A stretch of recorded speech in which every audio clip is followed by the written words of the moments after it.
Gang, the coronavirus is sweeping the nation, it's planted its roots, and most scientists are saying it's not going anywhere for a while. Those nasal swab tests are hard to get and they're very expensive. Well, our friends at ProResults are doing rapid COVID-19 antibody testing to let you know if you have had the virus. They take cash or credit, no insurance needed, no doctor appointment required, and you get the results in 15 minutes. Gang, I've taken the test 2 times. It's painless, it's quick, it's easy. And How Did I Get Here is partnered with ProResults, offering you 15% off COVID-19 antibody testing. Just go to ProResultsAustin.com/HDIGH. That's ProResultsAustin.com/HDIGH for 15% off COVID-19 antibody tests. Go get your tests. Let's get down. Gang, are you new to this podcast? Have you subscribed on Spotify or Apple Podcast and realized that you can only access the 20 most recent shows on those platforms? Do you, my friend, want to binge on How Did I Get Here? Well, check out our archives, available for free. Simply go to howdidigethere.podbean.com, look on the right-hand column, and our entire catalog is easily accessible by month and year. You can also access our archives by downloading the Podbean app. Not only is How Did I Get Here on the Podbean app, but also all of your favorite podcasts are on the Podbean app. So, download the Podbean app and get involved with our archives. And you may ask yourself, well, how did I get here?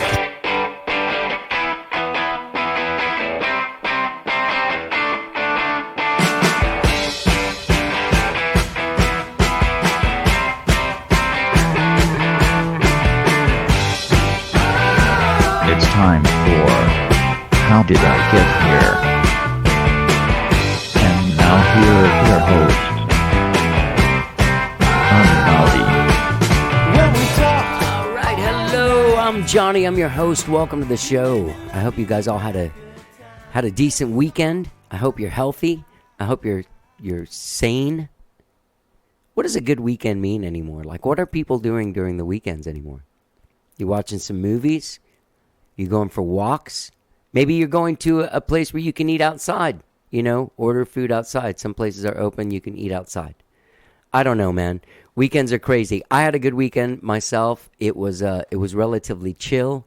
I played my last weekly live stream happy hour thing on Thursday night. I woke up real early on Friday morning and I headed to Houston to go meet my baby cousin Max.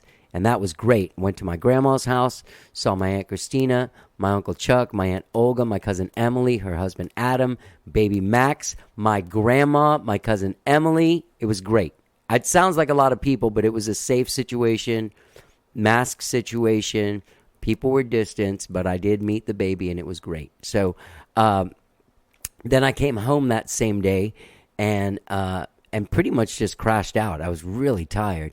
And Saturday, I just kind of chilled out all day because I was staying at my ex-girlfriend from like 10 years ago, Sandy, who I shared 2 dogs with until about a month ago. Our dog Taylor passed away.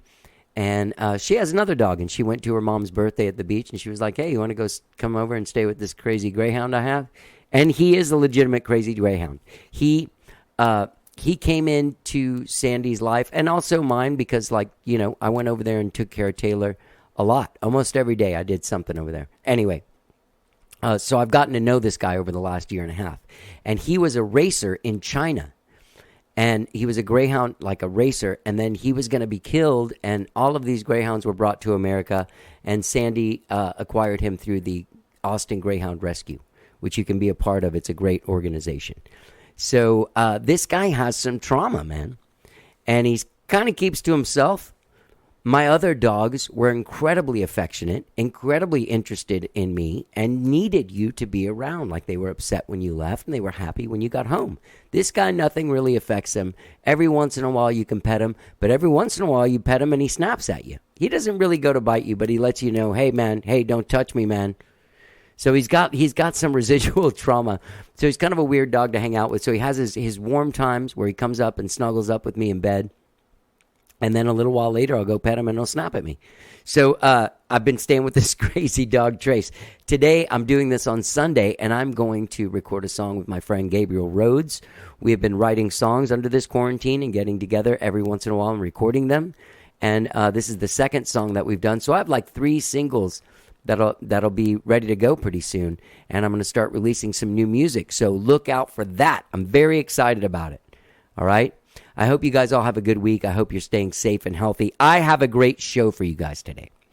LiLi Roquelin, who was born in France and raised in France, moved to Cleveland, and now lives in New York, has an album out called Be Inspired. She produced it herself. You can find her at LiLiRoquelin.com. There's there's links and stuff in the body of this podcast. She has a very positive message. She has a message of uplifting positivity to share with the world, which I think is great. I don't necessarily have that message, and I don't really know what to do with that message. So I was a little bit nervous going into it. I didn't know if I was going to be talking to someone that I wasn't going to have too much in common with, but I did. Lily's a fantastic songwriter. She's had a lot of songs placed in TV, movies, and commercials and stuff. She does live streams. We have some mutual people that we know, and I'm a huge fan of Cleveland, and of course I'm a huge fan of New York. And her record, Be Inspired, is really good. It is. It's really good. And it's a positive record. And it's probably a really great record to have out right now during this time when people are feeling down. It's a good thing that there's people like LiLi Roquelin out there lifting your spirits with her music. So without further ado, please enjoy my conversation with the lovely and talented LiLi Roquelin. Let's get down.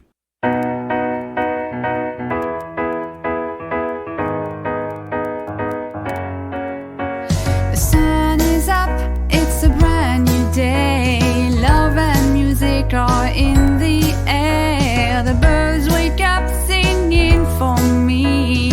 Time to go on a discovery. I open my eyes wide to see all the beauty there's around me. Life is meant to be enjoyed. LiLi Roquelin. Yeah. How are you doing? I'm good. How are you? I'm good. It's nice to meet you. It's nice to meet you. How did you hear about the show? I think on Twitter. Oh yeah? Yeah, I came across it on Twitter and I listened a little bit. I was, that looks pretty cool. Oh, that's nice. Thank you. You know what? We have a mutual friend. I don't know if are you friends with Bruce Sedano?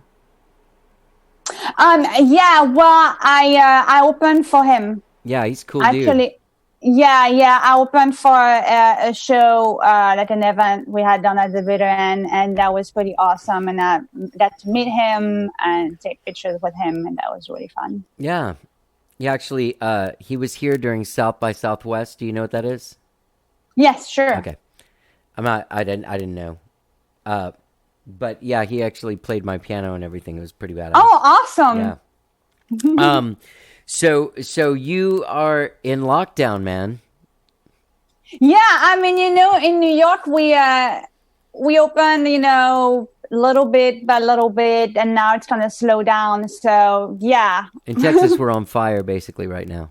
Yeah, I know. I heard. Yeah. I know. Mm-hmm.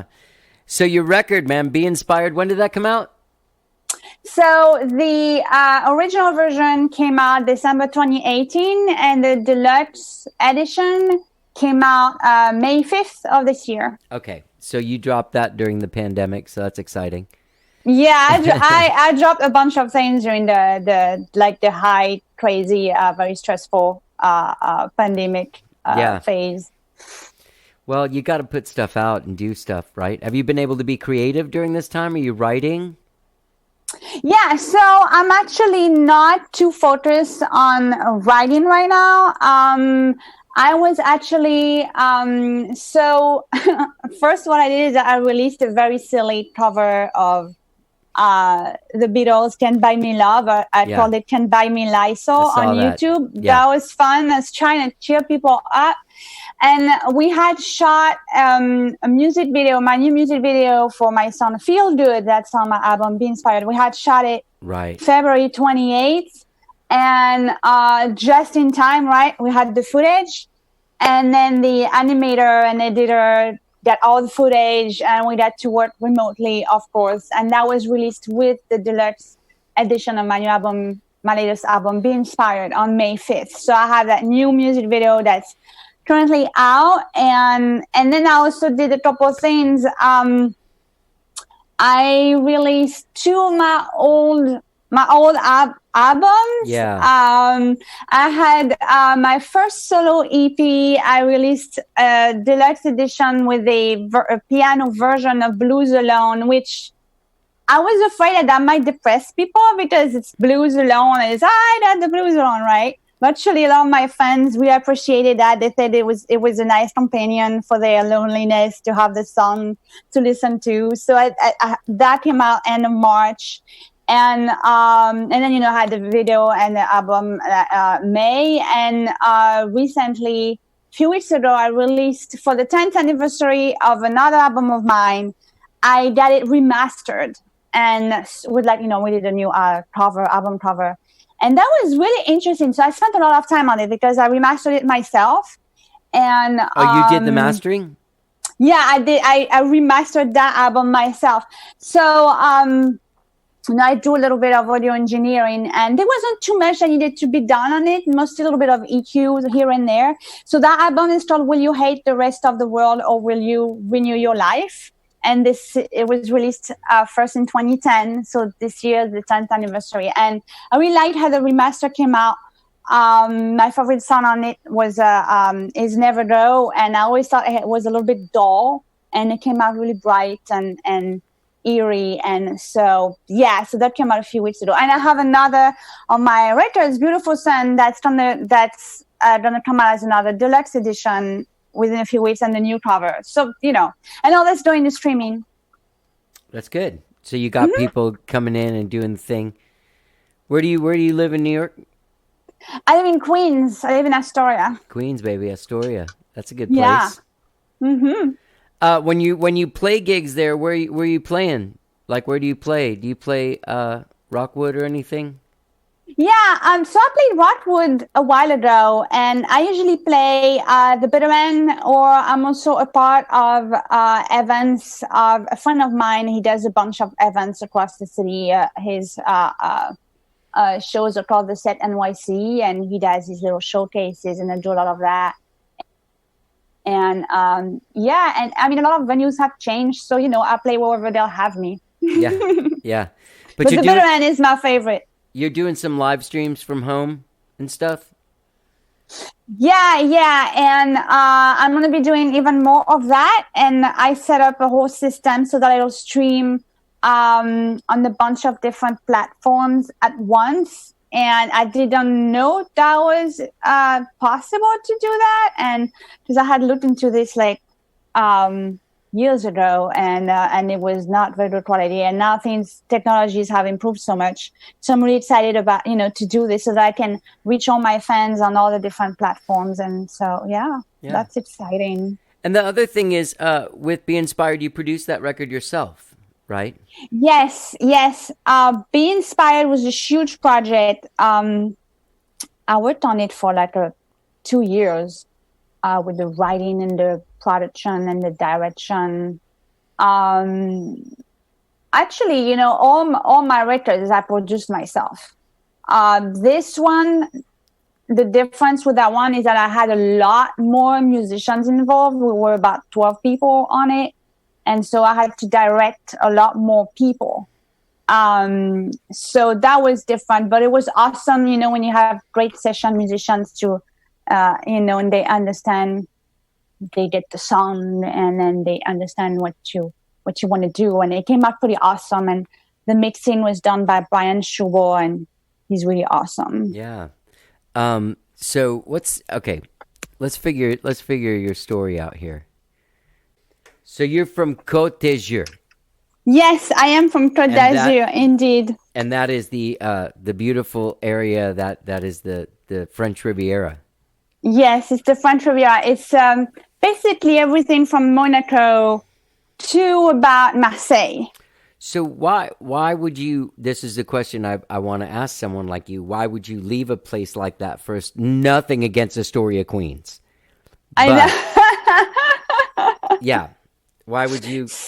Yeah. So I didn't come straight to New York. I have I had a bit of a detour.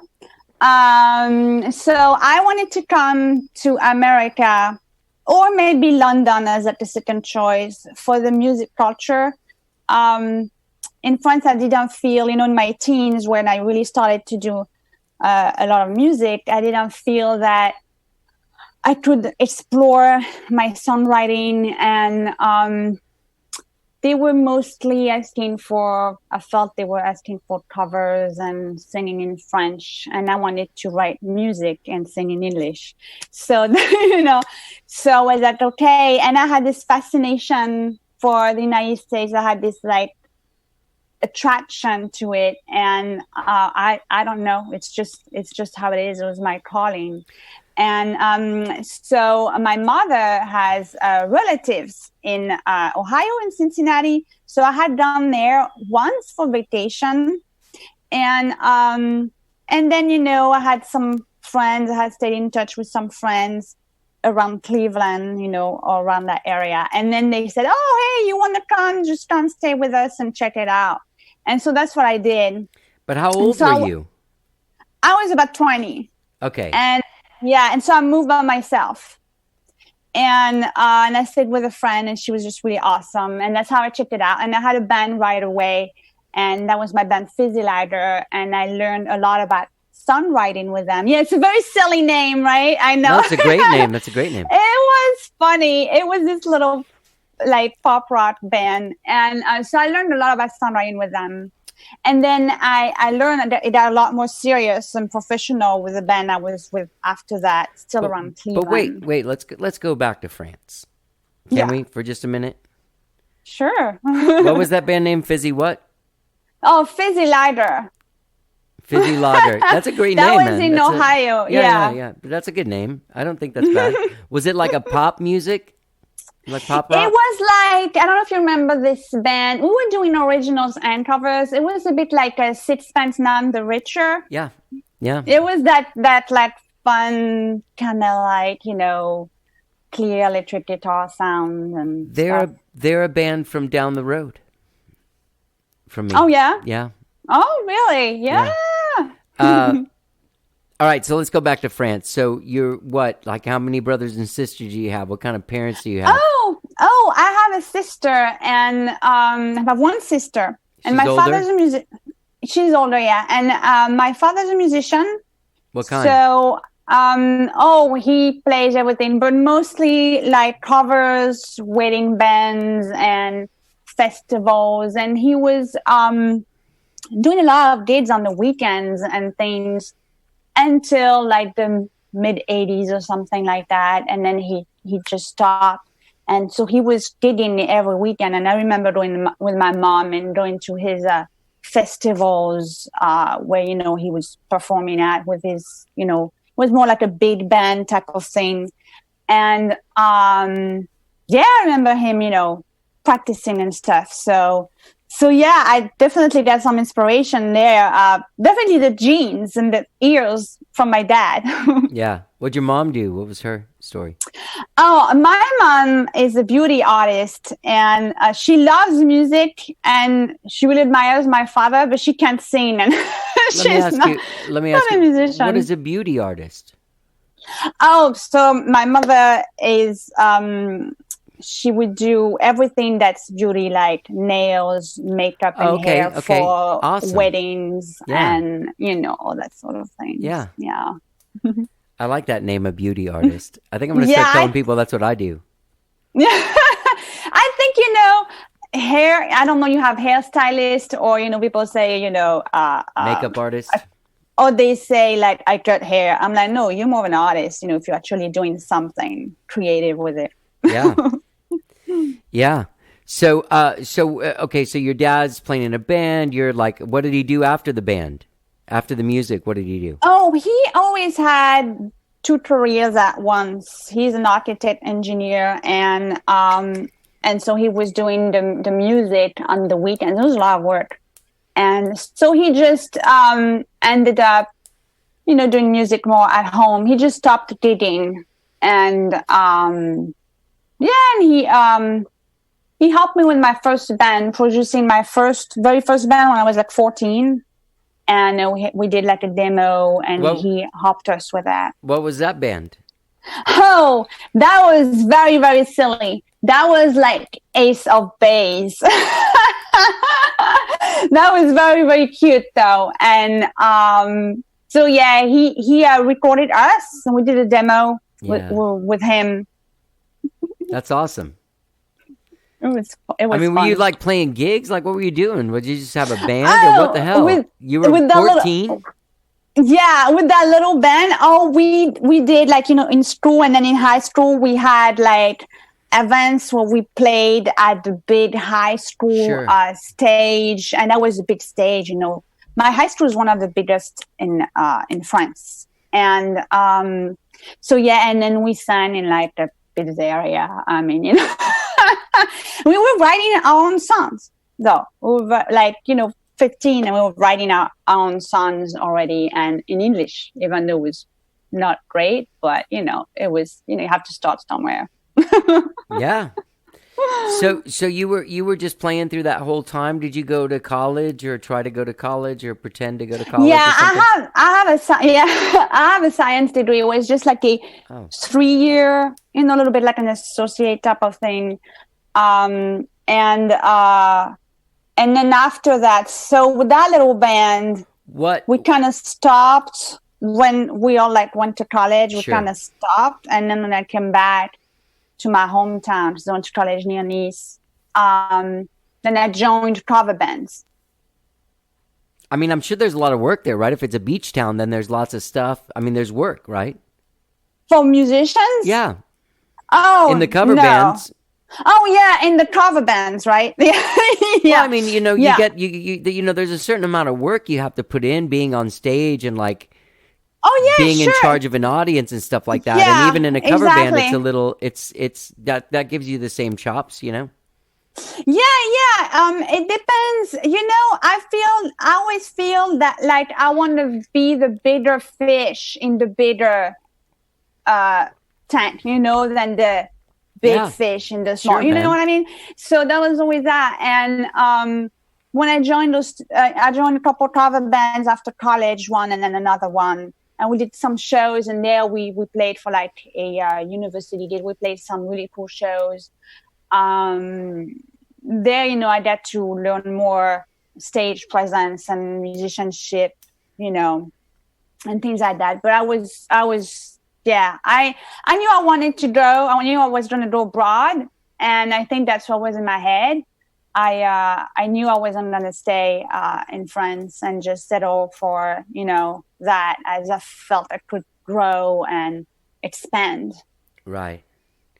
So you go to Cleveland, Yeah. Ohio. So, well, first, I had visited my relatives, Right. and then I had friends, and I was on searching for like, how am I going to go there? What am I going to do? I knew I wanted to go, and I was like, okay, I'm going to have to go this and that.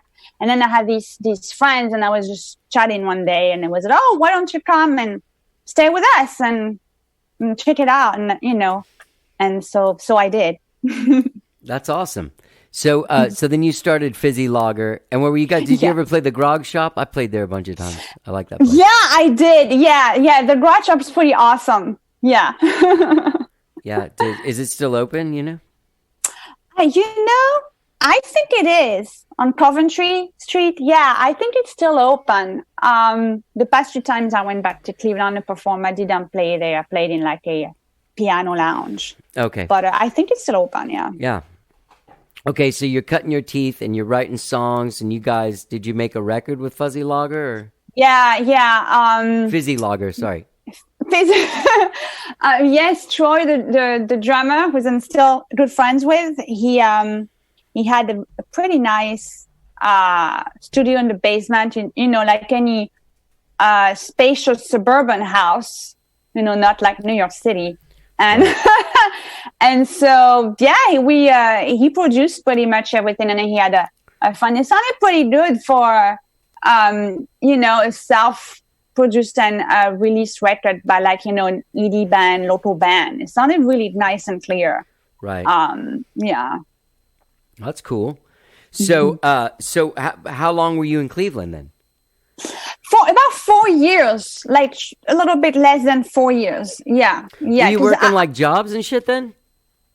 Yeah, I had some stuff, I'm not going to say what because there's weird people on the internet listening to this, but yeah, I had, not you, but I know I have stalkers, so I'm not going to say what, where. Do you have stalkers? I do. Yes, I do. Yeah. I have to block people and stuff. So what is going on with that? I think it's normal.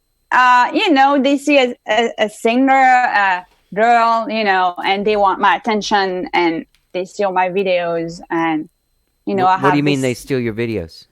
No, I mean, they see me in my videos, whether it's my music videos or my video blogs. And, even though I have a couple people helping me with my music business, they think I'm like alone and that they can get my attention. The internet this is normal. Oh, yeah, I'm not worried about it. No. I'm not worried about it, but I'm careful. I'm dealing right now with a very terrible stalker. Yeah. That I've never met. It's just somebody in Scotland who's crazy. And like disgruntled.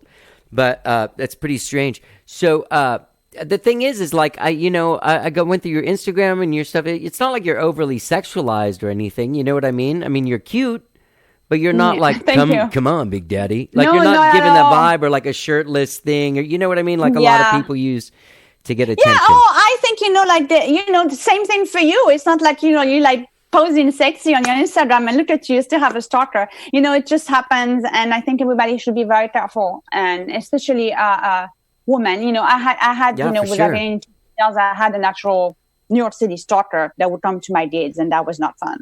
So yeah, we have to be careful. Yeah. Do you have a good sort of like community of friends up there? Do you have a in New York? Yeah. Yeah, sure. Okay. Yeah. We have some really cool neighborhoods in New York. We have these little communities and no, but like, do you personally, you got friends you can call and stuff if a stalker's freaking you out? Because now I'm worried about you. Yeah, no.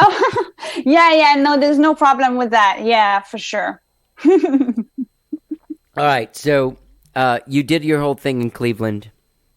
Yeah, after Fizzy Lighter, I had the band Hate Dies Hard, which was a lot more serious. And you had different jobs. Oh, what was that? What was the next band? Hate Dies Hard. Oh. That was a heavy. Yeah, that sounds a little heavier than Fizzy Lager. It was a bit like Tool, the band Tool, yes, I'm sure. I do. And it was like a little bit of a female version of this. And so the album I did with them is called Never Ending Sundown. So I basically, yeah. The thing is that's so funny is your video for Feel Good is the opposite of what was the name of the album? Wait, say the name of the album. Never Ending Sundown. Yeah, absolutely. Yeah, it's true. I'm aware of that. And so that was dark Lily. That was my dark side, and I explored that. And I think it's a little bit like comedians and people that write films. You should be able to write comedies and write dark music. And coming from Fizzy Lighter to Hate Dies Hard, people are like, oh my God, I didn't know you were able to do that. And the album and the concerts on YouTube, people would be like, wow, I'm not like, shaking my hair and all that stuff. It was just very melodic hard rock and very interesting music. And we recorded in a very big studio. And they actually had their own indie label. So that was very professional. This is where I learned a lot about the business. And the studio is a studio where they would record. I don't know if you remember the band Mushroom Head. It was a big band on Universal. That's a good name. They're still on Universal Records. It's like they wear masks. And their masks, that mask idea, they were the original band that came up with it, and then Slipknot you remember Slipknot? They totally copied them. So just, in parentheses. And so anyway, that was pretty awesome. That was, before I had recorded in like home studios, basement studios, and then, I went Big into time this like studio. multi-million dollar studio in a barn, which was amazing. So I'm finding it hard to believe. Like I feel like there's a video of you out there with like dyed black hair and like They black were blonde, they lipstick were and shit. platinum. Oh, you were? No, Okay. no, because it wasn't dark like Marilyn Manson. No, it was more like I'd say Evanescence. Yeah, but they dress all in black. Doesn't Evanescence have black hair? Is Evanescence the one that wake me up inside? Yeah. Did you have a guy, Yeah. an angry man saying things? No. It was all about the melodies and more like A Perfect Circle and Tour and all that. Are you a fan of that Maynard guy? I have a Perfect Circle record. I listen to the record, especially that band, the band I was with, they really liked them a lot. So I get to listen a lot and they would, check this out. And I think they're pretty interesting guys. It's very progressive rock. And that was really cool. It's composed in a very symphonic way. Yeah. The way the music is composed. Yeah. I haven't told you this yet, but I'm a huge fan of French music. Oh, really? I'm wow. such a big fan that when MySpace first came out and you had a chance to name what kind of music you played, I literally checked off the French pop thing just because I thought that sounded way cooler than that's alternative awesome. rock. And so, I'm a big fan. I mean, a lot of times I don't know what I'm listening to. I listen to a lot of mixes of stuff, but I'm a huge Serge Gainsbourg, Phoenix, the space guy. What are the space guys? Daft Punk. Air. Mm-hmm. Daft Punk. I actually have a couple. Air had a few. I actually have like 3 friends that played with Air.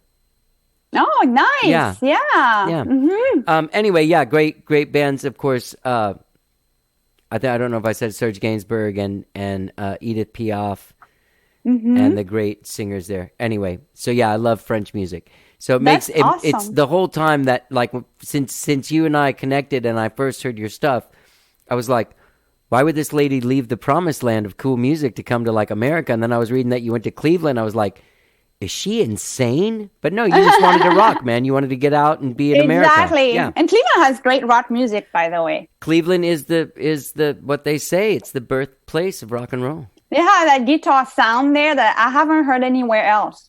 And they just created in their basement, and it's like, my God, you guys. Yeah. So let me ask you this: when you came to, obviously, it must have been something to you because you're still here.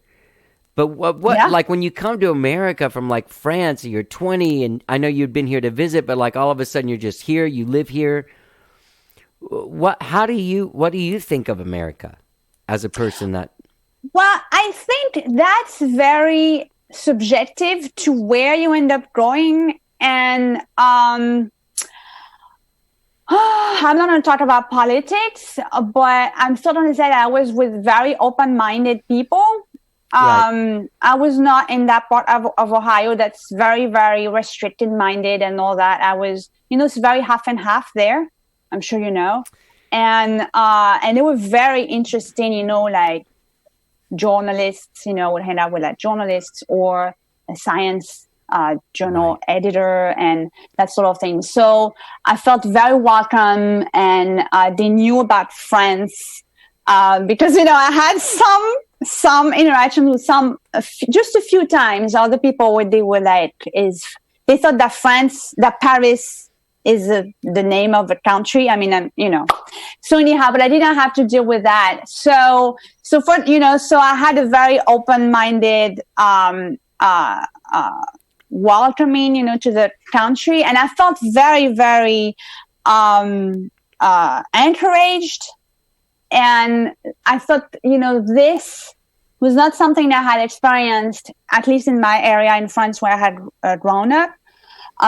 People were very, at least around Cleveland, they were very helpful. And it's like they wanted to help me. They wanted to be a part of my story, and they wanted to be involved in what I was doing. And that was just really, really special.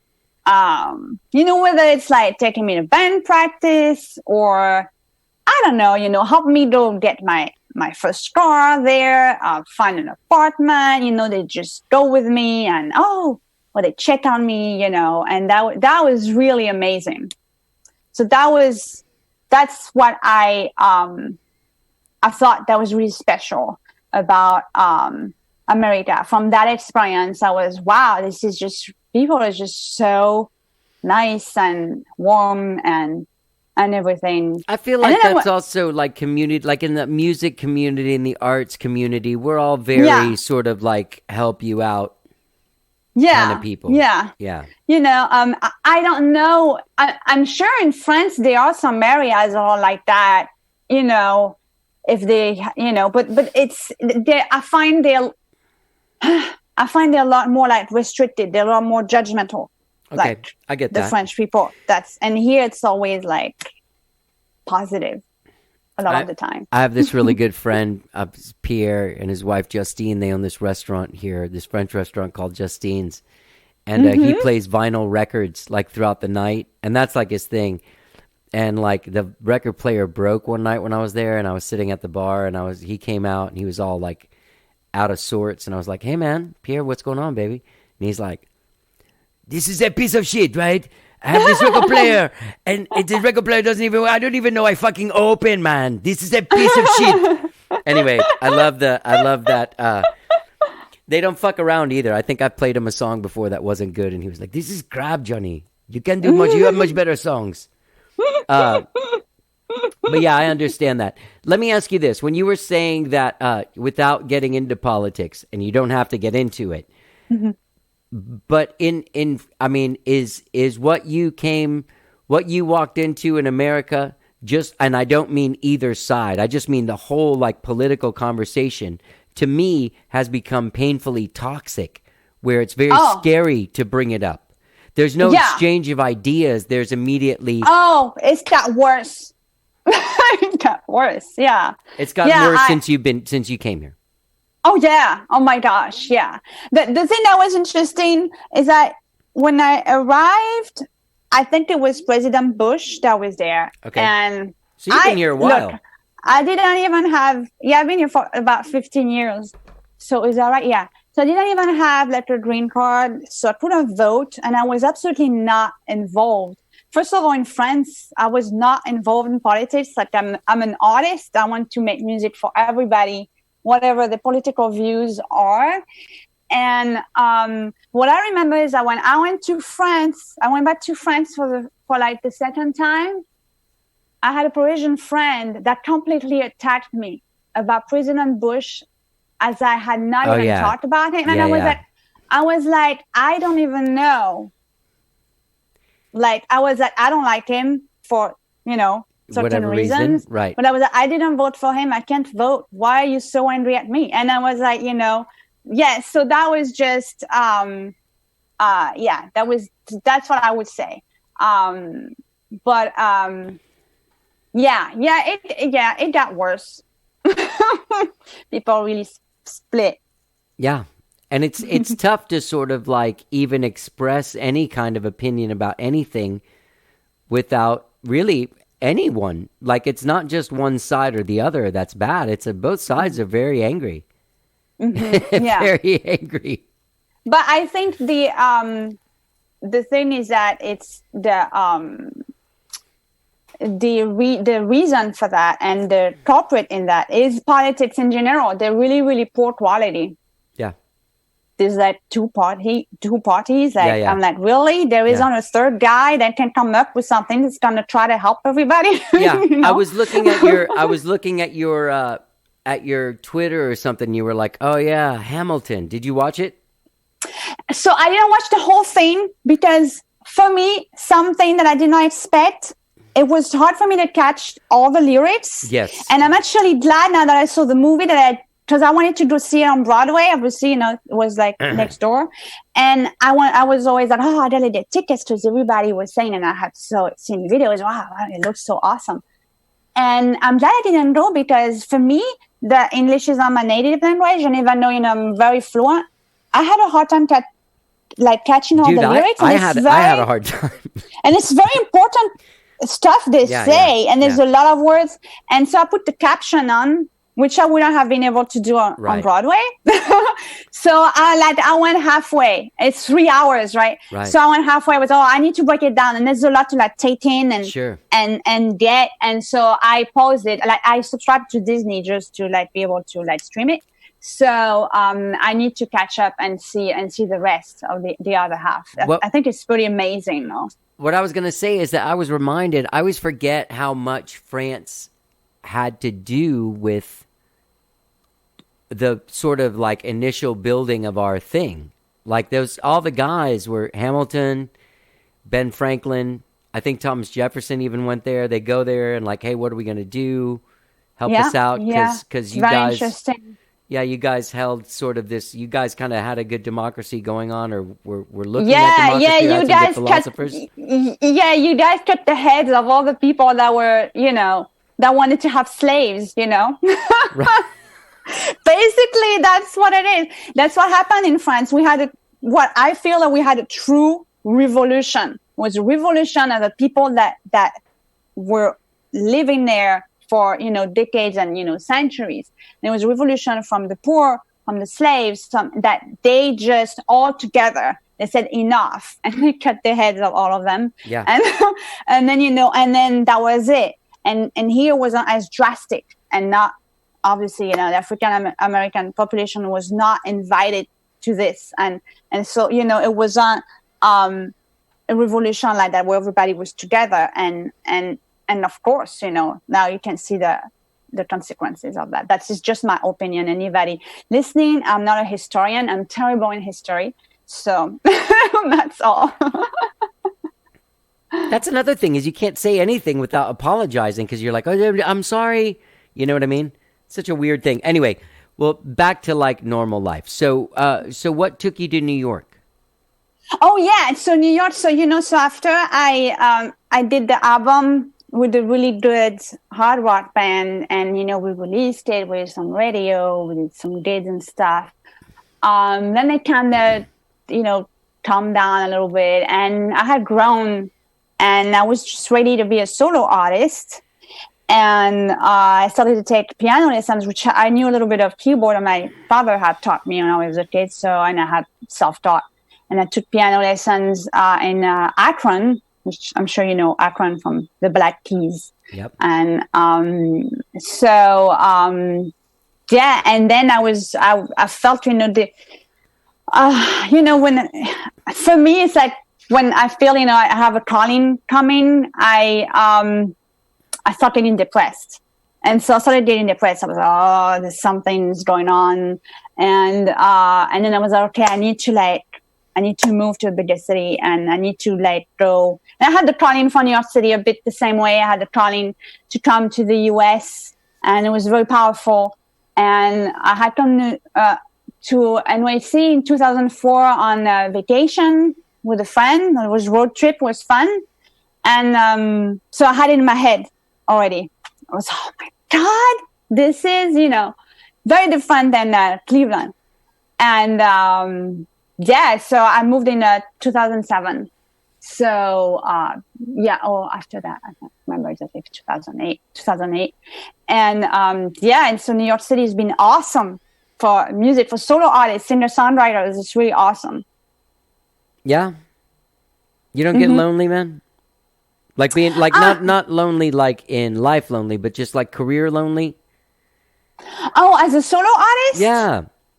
I think, because I've had so much experience with bands, and I know that the for me, like the inconvenient, sometimes, you can be dragged down, or you have to make sure everybody's on the same page and everybody wants the same thing when you're with a band. So I do have musicians that play with me, but we play my songs, and then I do side collaborations with, musicians at records and this like that.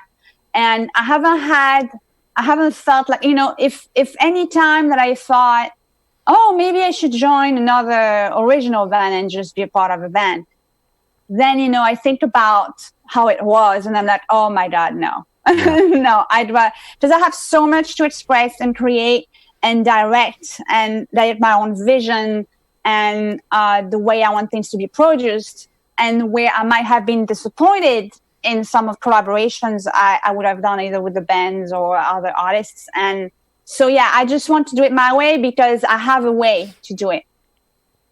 There you go. What do you listen to? What's your music? What do you... I listen to so much stuff. It goes from everything to anything.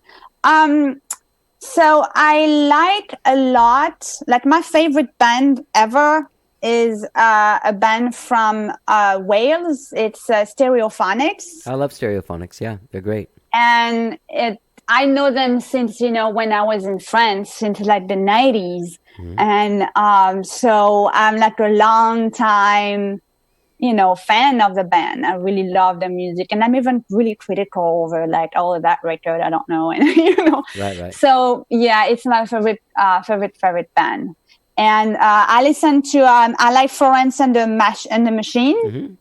I like her album High as Hope. I listen to that one quite a bit. And I like Birdie. So there's a lot of English bands. And then I listen to,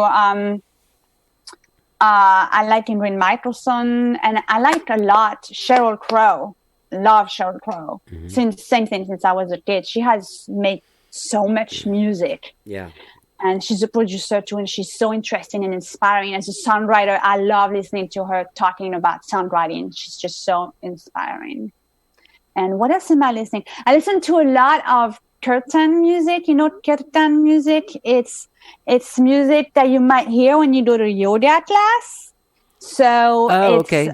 It's usually, they can be tied to Buddhism or Sikhism. They wear like a turban. I don't know if you've seen records like this. And I really like Sanatan Kaur. I think she's pretty awesome, and it's very calming. And I meditate with her music, or I just listen to her when I'm on the subway, when I used to take the subway a long time ago. And so just a lot of different things.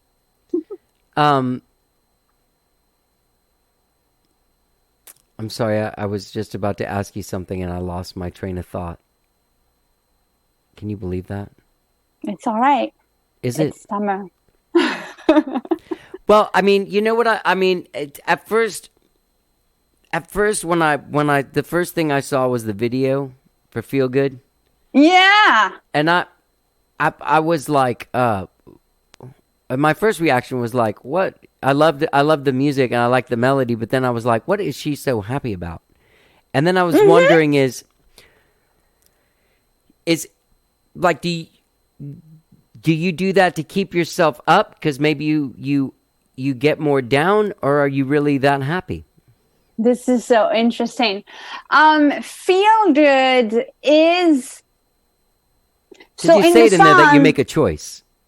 Yeah, in the song, exactly. I'm not talking about I'm feeling good because I'm doing this or because I'm doing that. I just say how I perceive the world, and how if you're feeling down, you can just lift yourself up. And my goal is always to lift people up. And with this album, Be Inspired, it's 100% inspire people. And whether it's to follow their dreams or... try to, with the Sunrise Above, try to come to unity and compassion. But yeah, Feel Good is, and I wanted to produce, a video that is happy so people watching it is like, oh my God. So it's to make them, feel better or feel happy. And actually there was perfect moment to release this video. I hope for people. Yeah. I hope for people. But is that's how you feel?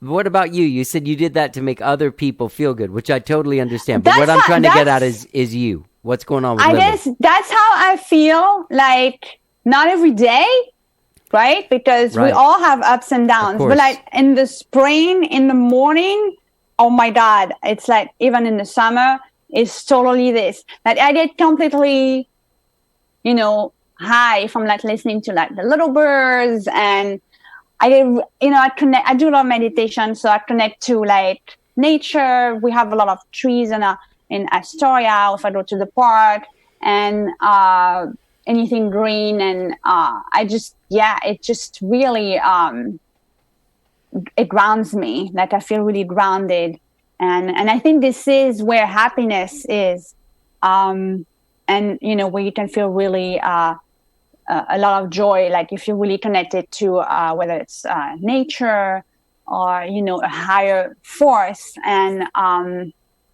that's how I feel. Yeah, but because we all have problems. There's a lot going on, in our world every day, and if we get stuck in those every day, like you're not gonna be able to like feel what the world is supposed to make you feel. That's Right. how I see it. Right. Well, sorry to put you on the spot there, but when you're spreading joy like that, question. when someone's spreading joy like that, I just want to know where the hell it's coming from. I think it's a great It's a great question, right? It's a great question. It's true. It's and you have other like major artists that are going to write a lot of happy music. Mm-hmm. Like that's all they do. I can't pick a name or whatever, and then you're like, wow, this person's just so happy about everything. But there's always something in the lyrics that says something. And I really don't have only happy songs. Actually, on my catalog, most of my songs tend more to like chill, melancholy. Right. When I went back and listened to some stuff, it wasn't exactly like in this vein. This album definitely does have a focus, and it is to be inspired. So, good job titling it that. Thank you. Yeah. Thank you. So what's next for LiLi?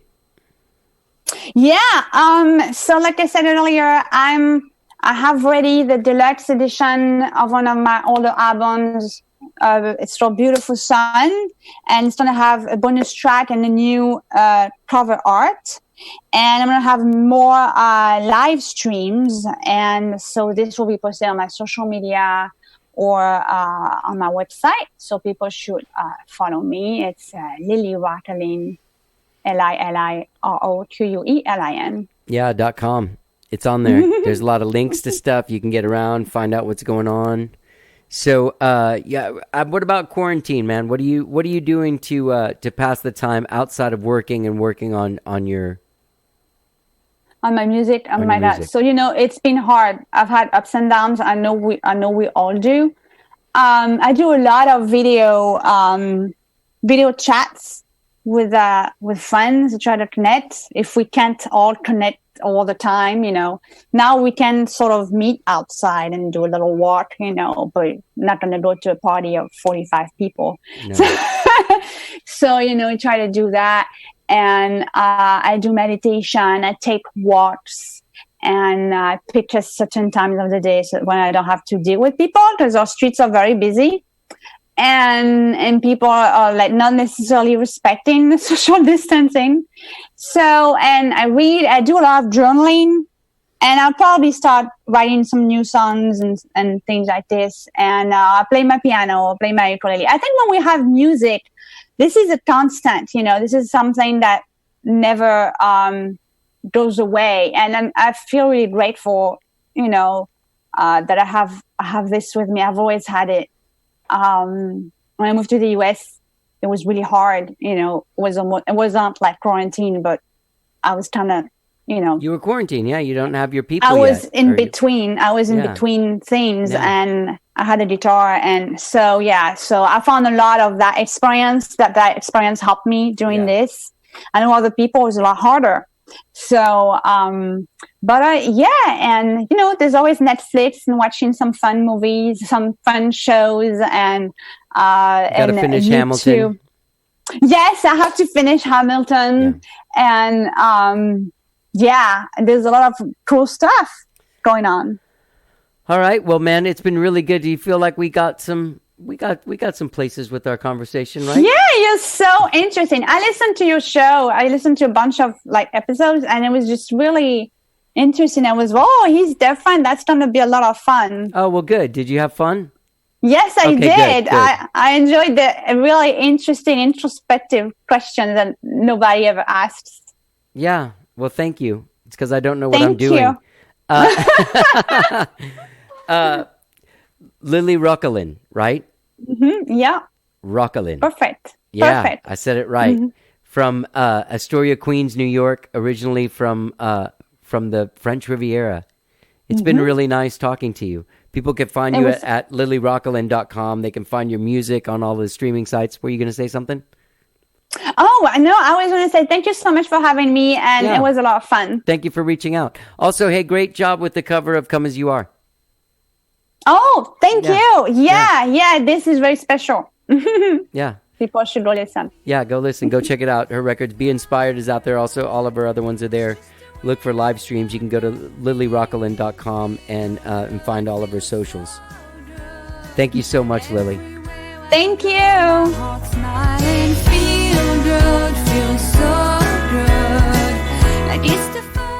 LiLi Roquelin, her album Be Inspired is available now. Also, all of her other albums. She's got some other things coming out. Go to liliroquelin.com for all of your LiLi Roquelin needs. She's also on all of the social medias. So get out there and say hello to her on those. All right? Also, you can check out her live streams. I know she's doing them on all the platforms. So, yeah, it was a great conversation, man. Great getting to know her. Cool French lady that went to Cleveland to play some rock and roll, right? The Fizzy Lager. That's a great name. Hey, gang, when you're out there checking out liliroquelin.com, don't forget that you can subscribe to this podcast wherever it is that you find podcasts. You know, man, you know how it is. Wherever you find podcasts. We're on Spotify, Stitcher, Apple, TuneIn, Overcast. Of course, if you're into the Podbean app, I know that they have a lot of other ones on there. So, yeah, a lot of other podcasts on there. Thousands upon thousands. So get out there. New shows all the time. Me talking to lots of people. This pandemic has made it so I'm not just doing 2 shows a week. Some weeks I do 5. Some weeks I do 3. Very rarely do I ever do 2 anymore.